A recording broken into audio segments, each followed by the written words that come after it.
And welcome back to Student of the Gun Homeroom. And today we're going to talk about dry fire or snapping in. Now, what is dry fire or dry practice? Well, it's quite simply shooting your gun without ammunition or learning to manipulate the firearm without live ammo. Now, I learned how to do this many moons ago when I was a young private on Paris Island. We went to the rifle range and we actually spent an entire week, what they called grass week, and that is snapping in.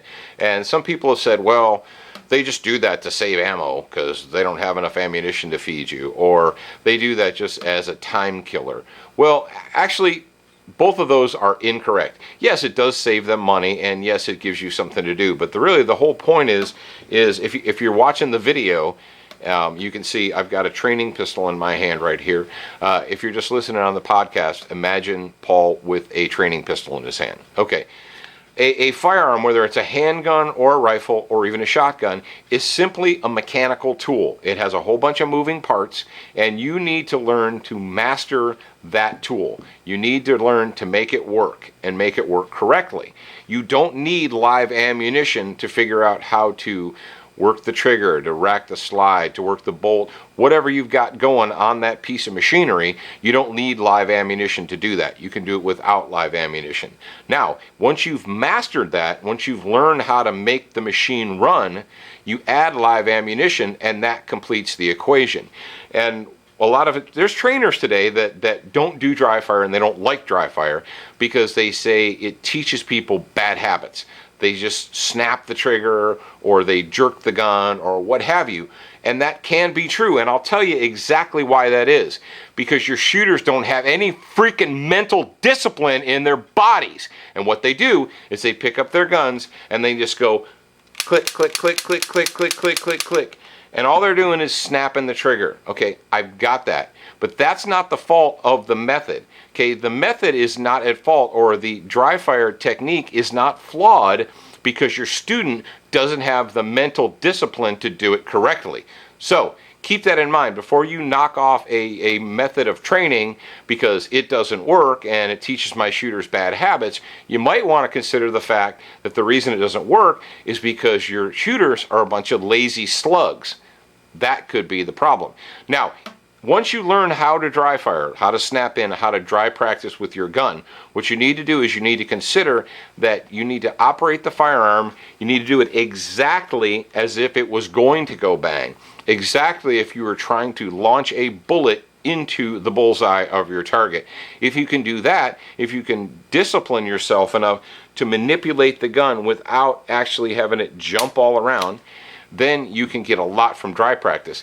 The other problem we have with dry practice or dry fire is a lot of people, students and instructors alike, have this misconception that dry fire is for beginners. You know, once a shooter has demonstrated that they can safely handle a firearm without shooting themselves or someone else, okay, then we don't need to dry fire anymore. They think, well, dry fire you do first, and then once you know that they're not going to kill themselves, you give them ammo and you drive on and you don't do it anymore. That's exactly the opposite of correct, okay? I'm not going to tell you you're wrong, but that's the opposite of correct. Dry fire is actually for professionals. If you talk to people who make their living shooting guns, make their living with a firearm in their hands, whether they're special forces operators, whether they're race car drivers like Todd Jarrett or Max Michel, some of the people that actually make a living shooting a gun. You talk to those guys and they'll tell you, I talked to both Max and Todd Jarrett and asked them about dry fire. And both of them told me when they decided, hey, I'm going to dedicate myself to being a professional shooter. This is how I'm going to make my living and feed my kids. This is how I'm going to do it.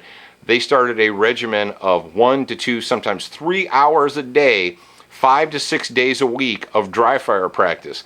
Not for the first 6 months, but for the first 5 years, 6 years, 7 years, 10 years.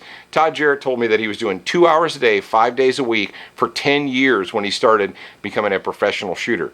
Okay, so if the professionals think it's a good technique, then all of you beginners might want to consider this probably a good technique as well. Because what are you doing? You're learning to master the machine. And once you press the trigger, the sear releases and smacks the primer, everything else is on autopilot. It's up to you to do everything right up to that point in time. Yes, I understand that dry fire doesn't teach you recoil management and so forth. But the fact of the matter is, if you have a solid foundation, once you get that ammunition, you can go ahead and drive on and reach the next level. Also, keep in mind, you can't always go to the live fire range. Now, some of us live in areas where we can walk out our back door and shoot every single day if we want to. Those people are few and far between.